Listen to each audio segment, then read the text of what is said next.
Welcome back. അപ്പോൾ നമ്മൾ ഇന്ന് ചെയ്യാൻ വേണ്ടി പോകുന്നത് ഒരു 30,000 രൂപയ്ക്ക് താഴെയുള്ള ബെസ്റ്റ് പി സി ബിൽഡിംഗ് ആണ്. അതായത് നമ്മളൊരു 30,000 രൂപയ്ക്ക് താഴെ നമ്മൾ മുടക്കിയിട്ട് നമുക്ക് ഏറ്റവും ബെസ്റ്റ് പെർഫോമൻസ് ഉള്ള ഒരു പി സി നമ്മൾ ഉണ്ടാക്കുന്നു. അതാണ് നമ്മളിന്ന് ചെയ്യാൻ വേണ്ടി പോകുന്നത്. നമ്മുടെ ഒരു സബ്സ്ക്രൈബറിന് വേണ്ടിയിട്ടാണ് നമ്മളിന്ന് ഇത് ചെയ്തു കൊടുക്കുന്നത്. നമ്മൾ ഈ ജനറേഷനിലുള്ള ഈ ഒരു സീരീസിലുള്ള പ്രൊസസ്സറൊക്കെ വെച്ചിട്ട് ആവശ്യം പോലെ ബിൽഡ് ചെയ്തിട്ടുണ്ടെങ്കിലും നമുക്ക് വീഡിയോ എടുക്കാനൊന്നും സമയം കിട്ടാറില്ല. കാരണം വീട്ടിലൊക്കെ പോയിരുന്നിട്ട് ഓരോ കസ്റ്റമർ സൈറ്റിൽ പോയിരുന്ന നമ്മൾ ബിൽഡ് ചെയ്ത് കൊടുക്കുക. അപ്പോൾ ആ സമയത്ത് നമുക്ക് വീഡിയോ ഒന്നും എടുക്കാനായിട്ട് പറ്റത്തില്ല. പക്ഷേ ഇത് നമുക്കൊരു സബ്സ്ക്രൈബർ ആയതുകൊണ്ട് തന്നെ നമ്മൾ ഈ ഒരു ഇൻഫർമേഷൻ നിങ്ങൾക്ക് കൂടെ വേണ്ടി ഷെയർ ചെയ്യുകയാണ്.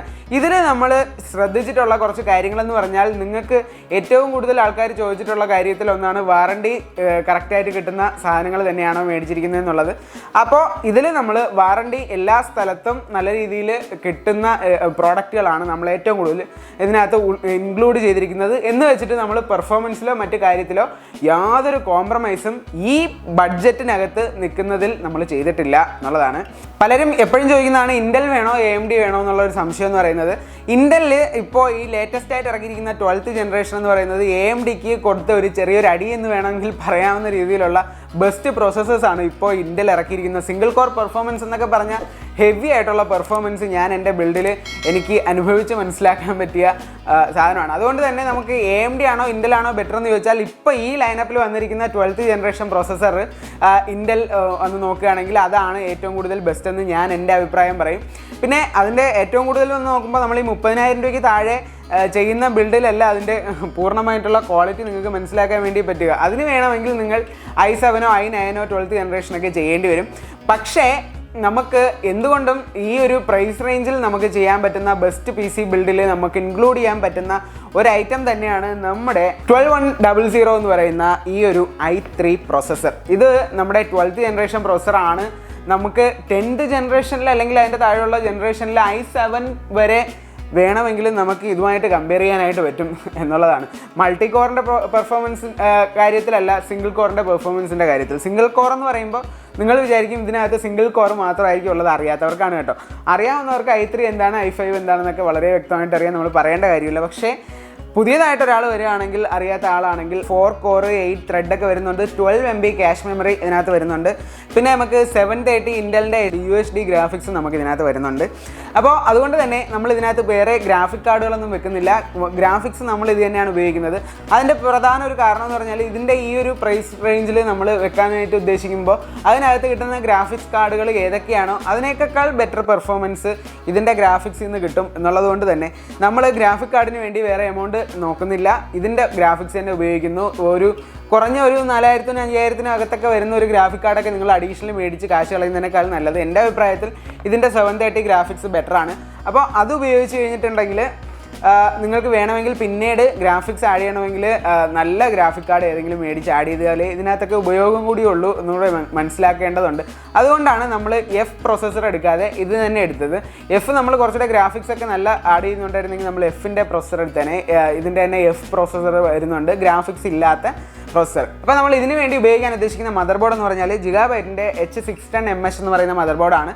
ഇതിനകത്ത് DDR4 ആണ് റാം സപ്പോർട്ട്. നമുക്കറിയാം 12th ജനറേഷനിൽ DDR5 റാമൊക്കെ സപ്പോർട്ടുണ്ട്. അതുകൊണ്ട് അതൊക്കെ സപ്പോർട്ട് ചെയ്യുന്ന രീതിയിൽ കുറച്ചുകൂടി ബഡ്ജറ്റ് ഉണ്ടെങ്കിൽ നിങ്ങളൊരു 660 മദർ ബോർഡൊക്കെ എടുത്തു കഴിഞ്ഞാൽ നിങ്ങൾക്ക് പിന്നീട് അപ്ഗ്രേഡ് ചെയ്യണമെങ്കിൽ പോലും DDR5 അപ്ഗ്രേഡ് ചെയ്യാം. ഇപ്പോൾ DDR5 അടുക്കാൻ പറ്റാത്ത വിലയാണെങ്കിലും പിന്നീട് അതിൻ്റെ റേറ്റൊക്കെ കുറയുന്ന സമയത്ത് നമുക്ക് വേണമെങ്കിൽ അപ്ഗ്രേഡ് ചെയ്യണമെന്ന് താല്പര്യം ഉണ്ടെങ്കിൽ നിങ്ങൾക്ക് 660 മദർ ബോർഡൊക്കെ എടുക്കാവുന്നതാണ്. കുറച്ചുകൂടിയൊക്കെ പ്രൈസ് റേഞ്ച് മാറും. പക്ഷേ ഇത് പെർഫോമൻസ് ഇല്ല എന്നല്ല, നല്ല പെർഫോമൻസ് ഉള്ള മദർ ബോർഡാണ്. കാരണം ഞാൻ ഈ പറഞ്ഞ പോലെ 12th ജനറേഷൻ്റെ പെർഫോമൻസ് എന്ന് പറയുന്നത് വേറൊരു ലെവലാണ്. അതുകൊണ്ട് തന്നെ നമുക്ക് ബേസിക് കാര്യങ്ങൾക്കും കുറേ കൂടി ഇൻ്റർമീഡിയറ്റ് ആയിട്ട് യൂസ് ചെയ്യുന്ന ആൾക്കാർക്ക് ചെറിയ എഡിറ്റിംഗ് അല്ലെങ്കിൽ ചെറിയ തോതിലുള്ള ഗെയിമിംഗ്, ചെറിയ തോതിലല്ല, ഒരുവിധം 720p ഒക്കെ നന്നായിട്ടൊക്കെ ഒരുവിധം നല്ല രീതിയിൽ തന്നെ നമുക്ക് പ്ലേ ചെയ്യാനൊക്കെ പറ്റും. അതുപോലെ നിങ്ങൾ കളിക്കുന്ന ഗെയിമിനെയും കൂടെ ഡിപ്പെൻഡ് ചെയ്തിരിക്കും കേട്ടോ. അപ്പോൾ വലിയ വലിയ ഗെയിമുകളൊക്കെയാണ് നിങ്ങൾ ഉദ്ദേശിക്കുന്നത്, വലിയ ഗെയിമിങ്ങിനാണ് നിങ്ങളൊരു PC ബിൽഡ് ചെയ്യുന്നതെങ്കിൽ ഈ ഒരു PC നിങ്ങൾ നോക്കണ്ട. എന്നാൽ ഗെയിമിങ്ങും മറ്റു കാര്യങ്ങളെല്ലാം കൂടി ചെയ്യാനായിട്ട് ഒരു ഇൻ്റർമീഡിയറ്റ് ആയിട്ടുള്ള ഒരു സംഭവമാണ് ഉദ്ദേശിക്കുന്നതെങ്കിൽ ചെറിയ തോതിൽ എഡിറ്റിങ്ങും കാര്യങ്ങളും ഒക്കെ ചെയ്യണം. നിങ്ങൾക്ക് യൂട്യൂബ് ഒരു ചാനലുണ്ട്, അതിനകത്ത് വീഡിയോ എടുക്കണമെങ്കിൽ എഡിറ്റ് ചെയ്യണമെങ്കിൽ പോലും ഇത് ധാരാളം മതിയാകുന്ന ഒരു സാധനമാണ്. പക്ഷേ അഡ്വാൻസ്ഡ് ലെവൽ അല്ല എന്നുള്ളത് കൂടി നമ്മൾ എടുത്ത് പറയുകയാണ്. അപ്പോൾ നമ്മൾ PC ബിൽഡ് ചെയ്യാനായിട്ട് സ്റ്റാർട്ട് ചെയ്യാൻ പോവുകയാണ്. അപ്പോൾ ബാക്കിയുള്ള സാധനങ്ങളൊക്കെ നമ്മൾ എന്തൊക്കെയാണ് ഉപയോഗിക്കുന്നത്, ഇങ്ങനെയുള്ള കാര്യങ്ങൾ, അതിൻ്റെ പെർഫോമൻസ് എന്തുകൊണ്ട് നമ്മളത് സെലക്ട് ചെയ്തു, ഈ കാര്യങ്ങളെല്ലാം നമുക്ക് ഇനി PC ബിൽഡ് ചെയ്തിട്ട് നോക്കാം. പിന്നെ നിങ്ങൾക്ക് ഈ ഒരു ബിൽഡ് ചെയ്യാൻ ഉദ്ദേശിക്കുന്നുണ്ടെങ്കിൽ ഇതിൻ്റെ ലിങ്ക് ഞാൻ ഡിസ്ക്രിപ്ഷനിലും കമൻറ്റിലും ഒക്കെ പിൻ ചെയ്തൊക്കെ വെക്കുന്നുണ്ട്. നമുക്ക് ആമസോണിൽ നിന്ന് ഡയറക്റ്റ് പർച്ചേസ് ചെയ്യാവുന്ന ലിങ്കുകളാണ് ഞാൻ വെക്കുന്നത്. അപ്പോൾ നിങ്ങൾക്ക് വേണമെങ്കിൽ ഇതിനെ പർച്ചേസ് ചെയ്ത് നിങ്ങൾക്ക് തന്നെ സ്വയം ബിൽഡ് ചെയ്യാവുന്നതാണ്. അത്ര സിമ്പിളാണ്. അതിന് നമുക്ക് സോഫ്റ്റ്വെയറിൻ്റെ കാര്യങ്ങളായാലും മറ്റ് കാര്യങ്ങൾ, ഡൗട്ട്സ് ഒക്കെ ഉള്ളതെല്ലാം നമുക്ക് ഈ വീഡിയോ ബിൽഡപ്പിൻ്റെ കൂടെ ഞാൻ പറഞ്ഞു പോകാം. അപ്പോൾ നിങ്ങൾക്ക് അതെല്ലാം മനസ്സിലാക്കി സ്വന്തമായിട്ട് തന്നെ വേണമെങ്കിൽ ചെയ്യാവുന്നതാണ്. 4.3 GHz ആണ് ഈ ഒരു പ്രൊസസ്സറിൻ്റെ മാക്സിമം സ്പീഡ് എന്ന് പറയുന്നത്. നമ്മളിതിനകത്ത് അഡീഷണൽ ആയിട്ടുള്ള കൂളറൊന്നും ഉപയോഗിക്കുന്നില്ല, അതായത് ഫാൻ നമ്മൾ വേറെ മേടിക്കുന്നില്ല. ഇൻ്റലിൻ്റെ കൂടെ അവരിപ്പോൾ തരുന്ന ഈ ഒരു ഫാൻ എന്ന് പറയുന്നത് നല്ല വെയിറ്റും കാര്യങ്ങളൊക്കെ ഉള്ള നല്ല ക്വാളിറ്റി ഉള്ള ഒരു ഫാനാണ്, ഒരു കൂളറാണ് അവർ തരുന്നത്. അപ്പോൾ ഈ i3 ബിൽഡിനൊന്നും നമുക്ക് അഡീഷണൽ ഒരു ഫാനിൻ്റെ ആവശ്യം സത്യം പറഞ്ഞാലില്ല എന്നുള്ളതാണ്. അതുകൊണ്ട് നമ്മൾ ഇതാണ് ഉപയോഗിക്കുന്നത്. അപ്പോൾ ഇതാണ് നമ്മുടെ മദർ ബോർഡ് എന്ന് പറയുന്നത്. മദർ ബോർഡിൽ നമ്മൾ ഇപ്പോൾ ആദ്യം പ്രൊസസ്സറിനെ നമുക്ക് സെറ്റ് ചെയ്യാം. പ്രൊസസ്സർ എന്ന് പറയുമ്പോഴത്തേക്ക് നിങ്ങൾക്ക് മനസ്സിലായോ, ഇത് 12th ജനറേഷനിൽ വരുമ്പോഴത്തേക്ക് നേരത്തെ നിങ്ങൾ ചിലപ്പോൾ കണ്ടിട്ടുണ്ടാവും. 12th ജനറേഷനിൽ നമ്മുടെ 10th അല്ലെങ്കിൽ അതിന് മുന്നേ ഉള്ള 11th ജനറേഷൻ വരെ വരുന്ന പ്രൊസസ്സറിൻ്റെ ഒരു ഷേപ്പല്ല, കണ്ടോ? ഇത് സമചതുര ആകൃതിയിൽ നിന്നൊക്കെ മാറിയിട്ടുണ്ട്, കണ്ടോ? എന്ന് വെച്ചാൽ ഇതിൻ്റെ കംപ്ലീറ്റ് ആർക്കിടെക്റ്റും മാറ്റിയാണ് ഇവർ AMDയോട് മത്സരിക്കാനായിട്ട് പുതിയതായിട്ട് ഇൻ്റൽ ഇറങ്ങിയിരിക്കുന്നത് എന്നുള്ളതാണ്. പിന്നെ ഹീറ്റ് സിങ്ക് എന്ന് പറയുമ്പോഴത്തേക്ക് നമ്മുടെ ഇൻ്റലിൻ്റെ കൂടെ വരുന്നതിൻ്റെ അടിയിൽ തന്നെ നമുക്ക് ഹീറ്റ് കോമ്പൗണ്ട് ഉണ്ട്. അതുകൊണ്ട് തന്നെ നമ്മൾ തെർമൽ പേസ്റ്റ് അഡീഷണലായിട്ട് ആഡ് ചെയ്യുന്നില്ല, നമ്മൾ ഇത് തന്നെ മതിയാവും. അതുകൊണ്ട് നമ്മൾ ഇത് സ്റ്റോക്ക് കൂളർ തന്നെ ഉപയോഗിക്കുന്നത് കൊണ്ട് നമ്മൾ ഇത് തന്നെ ഫിക്സ് ചെയ്യുവാണ്. പിന്നെ നമ്മൾ ഇതിന് വേണ്ടിയിട്ട് എടുത്തിട്ടുള്ള ഈ ഒരു റാം എന്ന് പറയുന്നത് കോർസെയർ വെഞ്ചൻസിൻ്റെ 3200 MHz വരുന്ന 8 GB റാമാണ് നമ്മൾ എടുത്തിരിക്കുന്നത്. 8 GB എങ്കിലും റാം മിനിമം നമ്മൾ ഈ ഒരു ബിൽഡൊക്കെ ചെയ്യുമ്പോൾ ചെയ്ത് കൊടുക്കണം കേട്ടോ. 12th ജനറേഷൻ എന്നൊക്കെ പറയുമ്പോഴത്തേക്ക് അതിനകത്തൊരു ചെറിയൊരു മാച്ച് കിട്ടുന്നെങ്കിൽ പെർഫോമൻസ് ഒക്കെ ഒരുവിധം അറിയണമെങ്കിൽ 8 GB എങ്കിലും മിനിമം നമ്മൾ ഇടണം എന്നുള്ളതാണ്. ഇത് കോർസെയർ വെഞ്ചൻസിൻ്റെ ഹീറ്റ് സിങ്കും കാര്യങ്ങളും ഒക്കെ വരുന്ന ഒരുവിധം നല്ല പെർഫോമൻസ് തരുന്ന റാമാണ് ഈ വന്നിരിക്കുന്നത്. നമ്മളപ്പോൾ ഇതിന് വേണ്ടിയിട്ട് ഉപയോഗിക്കാൻ ഉദ്ദേശിക്കുന്ന SSD എന്ന് പറയുന്നത് NVMe WD ബ്ലൂ ആണ്. ഇത് 250 GB ആണ്. ഇതെടുക്കാനുള്ള കാരണം എന്ന് പറഞ്ഞു കഴിഞ്ഞാൽ ഈ ഒരു പ്രൈസ് റേഞ്ചിൽ മാത്രമല്ല, എനിക്ക് ഉപയോഗിച്ച് നോക്കിയതിൽ ഏറ്റവും കൂടുതൽ ഇഷ്ടപ്പെട്ടിട്ടുള്ള 1-2 SSDകളിൽ ഒന്നാണ് ഇതെന്ന് പറയുന്നത്. നമുക്ക് ആദ്യം സാംസങ്ങിനെ പറയാമെങ്കിൽ സാംസങ്ങിൻ്റെ EVO സീരീസൊക്കെ നമുക്ക് എടുത്ത് പറയാമെങ്കിൽ അതുപോലെ തന്നെ എടുത്ത് പറയാൻ പറ്റുന്ന ഒരു സാധനമാണ് WD ബ്ലൂ എന്ന് പറയുന്നത്. ഇതിൻ്റെ NVMe മാത്രമല്ല, നമ്മുടെ WD ബ്ലൂവിൻ്റെ സാറ്റ ഹാർഡ് ഡിസ്ക് പോലും ഒരുവിധം നല്ല പെർഫോമൻസ് ഉള്ളതാണ്. അപ്പോൾ അതേ ലൈനപ്പിൽ വരുന്ന ഒരു NVMe SSD ആണിത്. ഇത് നല്ല പെർഫോമൻസ് ആണ് കേട്ടോ. അതുകൊണ്ടാണ് നമ്മൾ ഈ 250 GB നമ്മൾ സെലക്ട് ചെയ്തത്. നിങ്ങൾക്ക് ബഡ്ജറ്റ് കുറച്ചുകൂടിയൊക്കെ കുറവാണെങ്കിൽ ഒരു 128 ഒക്കെ നിങ്ങൾക്ക് സെറ്റ് ചെയ്യാവുന്നതാണ്. പക്ഷേ പെർഫോമൻസ് കുറച്ച് ദിവസം നമ്മൾ ഉപയോഗിച്ച് കഴിയുമ്പോഴത്തേക്ക് 128 സിക്കൊന്നും പോരാതെ വരാൻ സാധ്യതയുണ്ട്. അതുകൊണ്ടാണ് നമ്മൾ ഒരു 250 എങ്കിലും മിനിമം എടുത്തത്. ചെറിയൊരു പ്രൈസ് റേഞ്ചിലൊക്കെ വ്യത്യാസം വരുന്നുള്ളൂ. നേരത്തെ ഒരു 250 128 ഒക്കെ എടുക്കുന്ന പ്രൈസിൽ നമുക്കിപ്പോൾ 250 ഒക്കെ കിട്ടുന്നുണ്ട്. അതുകൊണ്ടും കൂടിയാണ് നമുക്ക് ഈ ഒരു ബിൽഡിൽ 250 ആഡ് ചെയ്യാനായിട്ട് പറ്റിയത്. ഇതിൻ്റെ കൂടെ ഇത് മാത്രമല്ല, സ്റ്റോറേജിന് നമ്മൾ വേറെ ഹാർഡ് ഡിസ്കൊക്കെ നമ്മൾ വെക്കുന്നുണ്ട്. പക്ഷേ ഒരു 30,000-നാണ് നിങ്ങളിത് ഉണ്ടാക്കാൻ ഉദ്ദേശിക്കുന്നതെങ്കിൽ ഒരു ഹാർഡ് ഡിസ്കിൻ്റെ എമൗണ്ട് എക്സ്ട്രാ കണ്ടെത്തേണ്ടി വരും. 30,000-നകത്ത് നമുക്ക് SSD മാത്രം വെച്ചിട്ട് ചെയ്യാനായിട്ട് പറ്റുള്ളൂ. അത്ര എമൗണ്ടേ നിൽക്കത്തുള്ളൂ. അല്ലാതെയും ചെയ്യാൻ പറ്റും. അതിനുള്ള ഒരു വഴി ഞാൻ പറഞ്ഞുതരാം. അപ്പോൾ അതിനുവേണ്ടി നമ്മൾ എടുത്തിരിക്കുന്ന ക്യാബിനറ്റ് എന്ന് പറയുന്നത് ആൻഡിൻ്റെ സ്പോർട്സ് എന്ന് പറയുന്ന ഇവിടെ നിന്ന് ഇങ്ങനെ RGB സംഭവങ്ങളൊക്കെ വരുന്ന ബേസിക് എൻട്രി ലെവലിലുള്ള ഒരു ക്യാബിനറ്റ് എന്ന് പറഞ്ഞെങ്കിൽ നമുക്ക് പറയാവുന്ന ഒരു ക്യാബിനറ്റാണ്. സാമാന്യം തെറ്റില്ലാത്ത രീതിയിലുള്ള ക്യാബിനറ്റാണ്. നമ്മൾ ഒരുപാട് ക്യാഷ് ക്യാബിനറ്റിന് വേണ്ടിയിട്ട് മുടക്കാൻ കാശില്ലാത്തത് കൊണ്ട് തന്നെ കിട്ടുന്നതിൽ ഏറ്റവും ബെസ്റ്റായിട്ടുള്ള ഒരു ക്യാബിനറ്റ് നമ്മൾ സെലക്ട് ചെയ്തതാണ്. ഇത് ബെറ്ററാണ്. ഇതിലും വേറെയും പല മോഡൽസ് നിങ്ങൾക്ക് ഇഷ്ടപ്പെട്ടതുണ്ട്. അപ്പോൾ നിങ്ങൾക്ക് വേണമെങ്കിൽ അങ്ങനെ സെലക്ട് ചെയ്യാം. ഇത് നമ്മൾ എടുത്തിരിക്കുന്നത് ഈ ഒരു മോഡലാണ്. പവർ സപ്ലൈ ആറ്റം V550 എന്ന് പറയുന്ന പവർ സപ്ലൈ ആണ് നമ്മൾ എടുത്തിരിക്കുന്നത്. ഇതിൻ്റെയും ആൻടെക്കിൻ്റെയാണ് നമ്മൾ എടുത്തിരിക്കുന്നത്. നമുക്കിത് ഒരു 5000 രൂപയെങ്കിലും കുറഞ്ഞ് നിൽക്കത്തക്ക രീതിയിൽ ഇതേ കോൺഫിഗറേഷനിൽ നമുക്ക് ഇതേ പെർഫോമൻസിൽ ഏതാണ്ടൊക്കെ നല്ല പെർഫോമൻസിൽ തന്നെ നമുക്ക് ഇതേ ഒരു ബിൽഡ് ചെയ്യാനായിട്ട് പറ്റും. 12th ജനറേഷൻ i3 8 GB റാമൊക്കെ വെച്ചിട്ട്. പക്ഷേ നമ്മളിപ്പോൾ ഇതിൽ ചെയ്യുന്നത് കുറച്ചുകൂടി ബെറ്റർ സാധനങ്ങൾ വെച്ചിട്ടാണ്. അപ്പോൾ നിങ്ങൾക്ക് കുറച്ചുകൂടി എമൗണ്ട് അഡ്ജസ്റ്റ് ചെയ്ത് ചെയ്യണമെങ്കിലും അതിനുള്ള ലിങ്കും ഞാൻ ഡിസ്ക്രിപ്ഷനിൽ കൊടുക്കുന്നുണ്ട്. അതിൻ്റെ കാര്യങ്ങളും പറഞ്ഞുതരാം.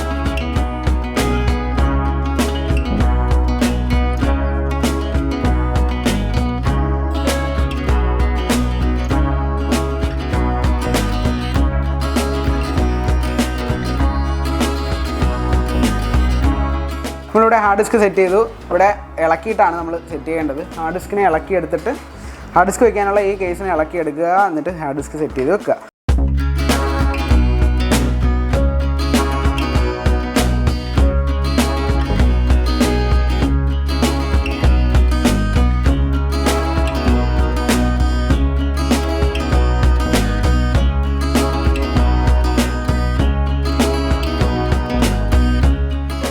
അപ്പം നമുക്ക് ഇവനെ ഒന്ന് ഓൺ ചെയ്ത് നോക്കണം. കൂട്ടത്തിൽ നമുക്ക് ഇതിൻ്റെ അകത്ത് വിൻഡോസൊക്കെ ഇൻസ്റ്റാൾ ചെയ്യേണ്ടതുണ്ട്. നിങ്ങൾക്ക് വിൻഡോസ് ഇൻസ്റ്റാൾ ചെയ്യാനായിട്ട് നിങ്ങളുടെ കയ്യിൽ സാധനം ഇല്ലെങ്കിൽ മൈക്രോസോഫ്റ്റിൻ്റെ ഡയറക്റ്റ് വെബ്സൈറ്റിൽ കയറിയ ട്രയൽ വെർഷൻ നമുക്ക് ഡൗൺലോഡ് ചെയ്യാം. അതല്ല എങ്കിൽ ഒറിജിനൽ വെർഷൻ വിൻഡോസിന് വലിയ വിലയൊന്നുമില്ല, ഇപ്പോൾ നോർമൽ റേറ്റിലൊക്കെ കിട്ടുന്നുണ്ട്. അതിൻ്റെയും വേണമെങ്കിൽ ലിങ്ക് ഞാൻ ഇട്ടേക്കാം. അപ്പോൾ നമ്മളെന്തായാലും ഇതൊന്ന് ഓൺ ചെയ്ത് നോക്കുകയാണ് കേട്ടോ. ഇനി നമുക്ക് ഇതിനകത്ത് വിൻഡോസ് ഇൻസ്റ്റാൾ ചെയ്യാം. നമ്മൾ ഈ പെൻ ഡ്രൈവിൽ വിൻഡോസ് ബൂട്ടബിൾ ആക്കി വെച്ചിരിക്കുകയാണ്. വിൻഡോസ് 11 ആണ് നമ്മൾ ഇതിനകത്ത് ഇൻസ്റ്റാൾ ചെയ്യാൻ വേണ്ടി പോകുന്നത്.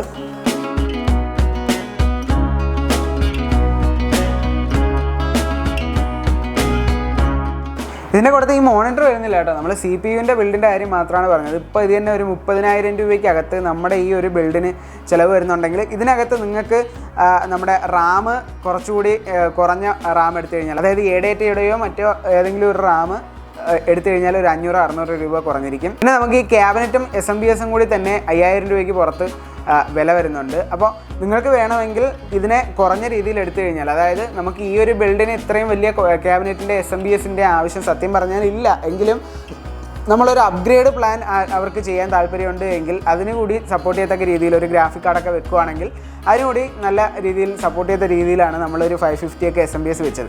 അപ്പോൾ നിങ്ങൾക്ക് അതിൻ്റെ ഒരു പ്ലാൻ ഇല്ല, നോർമൽ യൂസൊക്കെ മാത്രമാണ് ഉദ്ദേശിക്കുന്നത് എങ്കിൽ നിങ്ങൾക്ക് വേണമെങ്കിൽ നോർമൽ ക്യാബിനറ്റ് SMBS-ഉം കൂടി ഒരു 2000 രൂപയ്ക്ക് താഴെ വരുന്ന നല്ല മോഡൽ ഏതെങ്കിലും സെലക്ട് ചെയ്ത് ഉപയോഗിച്ചാലും മതിയാവും. അപ്പോൾ തന്നെ നിങ്ങൾക്കൊരു 3000-3500 രൂപയോളം അതിനകത്ത് ലാഭം വരുന്നുണ്ട്. അപ്പോൾ അത് തന്നെ ഒരു 4000 രൂപയോളം ലാഭം വരുന്നുണ്ട്. പിന്നെ SSD വന്നത് നമ്മളിപ്പോൾ ഈ 256 വെച്ചിരിക്കുന്നത് നിങ്ങൾക്ക് വേണമെങ്കിൽ ഒരു 128 ആക്കി കഴിഞ്ഞാൽ അതിലും കുറച്ചുകൂടി ലാഭമുണ്ട്. എന്തായാലും ഒരു 5000-6000 രൂപ കുറച്ചിട്ടായാലും നിങ്ങൾക്ക് ഇതേ build i3 12th generation 8GB Ram എന്ന് പറയുന്ന രീതിയിൽ തന്നെ നിങ്ങൾക്ക് ചെയ്യാവുന്നതാണ്. അപ്പോൾ ഞാൻ അതിൻ്റെ രണ്ടിൻ്റെയും പ്രോഡക്റ്റ് ആ രണ്ട് രീതിയിലും ചെയ്യാൻ പറ്റുന്ന രീതിയിലുള്ള പ്രോഡക്റ്റിൻ്റെ ലിങ്കുകൾ കമൻറ്റ് ബോക്സിൽ അല്ലെങ്കിൽ നമ്മുടെ ഡിസ്ക്രിപ്ഷനിൽ പിൻ ചെയ്ത് വെക്കാം.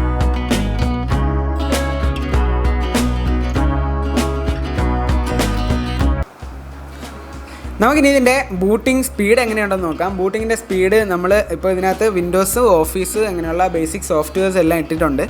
അതിന് ശേഷമാണ് ബൂട്ടിംഗ് സ്പീഡ് നോക്കുന്നത്. വിൻഡോസ് മാത്രം ഇട്ടാണ് പലരും ചെക്ക് ചെയ്യാറ്, അപ്പോൾ കുറച്ചുകൂടി സ്പീഡ് കൂടുതലായിരിക്കും. പക്ഷേ നമ്മളെല്ലാ സോഫ്റ്റ്വെയർ ഇട്ടിട്ട് ഒന്നുകൂടി ബൂട്ടിംഗ് സ്പീഡ് ഒന്ന് ചെക്ക് ചെയ്ത് നോക്കുകയാണ്. അപ്പോൾ നമ്മൾ സ്റ്റാർട്ട് ചെയ്ത് കൊടുത്ത ശേഷം അവിടെ ബീപ്പ്, മദർ ബോർഡ് ഒന്ന് ഓണായി കഴിയുമ്പോൾ ഉള്ളൊരു ബീപ്പുണ്ട്. ആ ബീപ്പ് സൗണ്ട് കഴിഞ്ഞ ശേഷമുള്ള നമ്മുടെ ടെസ്റ്റിംഗ് എത്ര സമയം കൊണ്ട് ഓണാവുന്നുണ്ട് എന്ന് നമുക്കൊന്ന് നോക്കാം.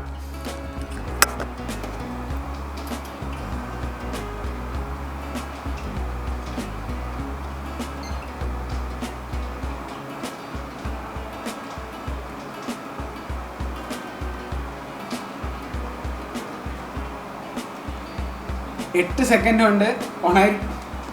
8 സെക്കൻഡ് കഴിഞ്ഞപ്പോഴത്തേക്കും സംഭവം ഓണായെന്ന് മാത്രമല്ല നമുക്കതിൻ്റെ ലോഡിങ്ങിൻ്റെ ഒന്നും തന്നെ കണ്ടില്ല.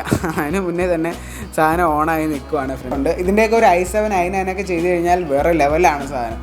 അപ്പോൾ അതുകൊണ്ട് എന്തെങ്കിലും നിങ്ങളൊരു സിസ്റ്റം ചെയ്യാനിപ്പോൾ ഉദ്ദേശിക്കുന്നുണ്ട് എങ്കിൽ 12th ജനറേഷൻ നോക്കി മേടിച്ച് സെലക്ട് ചെയ്യുക. AMD കൊള്ളില്ല എന്നല്ല പറയുന്നത്. AMD 5600 പ്രൊസസ്സറൊക്കെ ഹെവി സാധനങ്ങളാണ്. അപ്പോൾ അതിനുള്ള ബഡ്ജറ്റാണ് നിങ്ങൾക്കുള്ളതെങ്കിൽ, അതിൻ്റെ AMDയുടെ ഒരു ഫാനാണ് നിങ്ങളെങ്കിൽ അത് ചെയ്യുക. അല്ലെങ്കിൽ നിങ്ങൾക്ക് ഈ 12th ജനറേഷൻ ചെയ്യാം. AMDയുടെ അടുത്ത ലൈനപ്പ് വരുന്നുണ്ട്. ഇവരെ പൂട്ടിക്കെട്ടിക്കും എന്ന് പറയുന്ന രീതിയിലുള്ള അടുത്ത പ്രൊസസ്സറുകളൊക്കെ വരുന്നുണ്ട്. അതിൻ്റെയൊക്കെ അപ്ഡേറ്റ്സ് നമ്മുടെ ചാനലിൽ വരും. അപ്പോൾ അതിനൊക്കെ കാണാനായിട്ട് നമ്മുടെ ചാനൽ സബ്സ്ക്രൈബ് ചെയ്ത് ബെൽ ബട്ടൺ എനേബിൾ ചെയ്യുന്ന കാര്യം മറക്കാതിരിക്കുക. കൂട്ടത്തിൽ ഈ പ്രോഡക്റ്റ് നിങ്ങൾക്ക് ചെയ്യാൻ താല്പര്യമുണ്ടെങ്കിൽ ലിങ്ക് ഉണ്ട് താഴെ.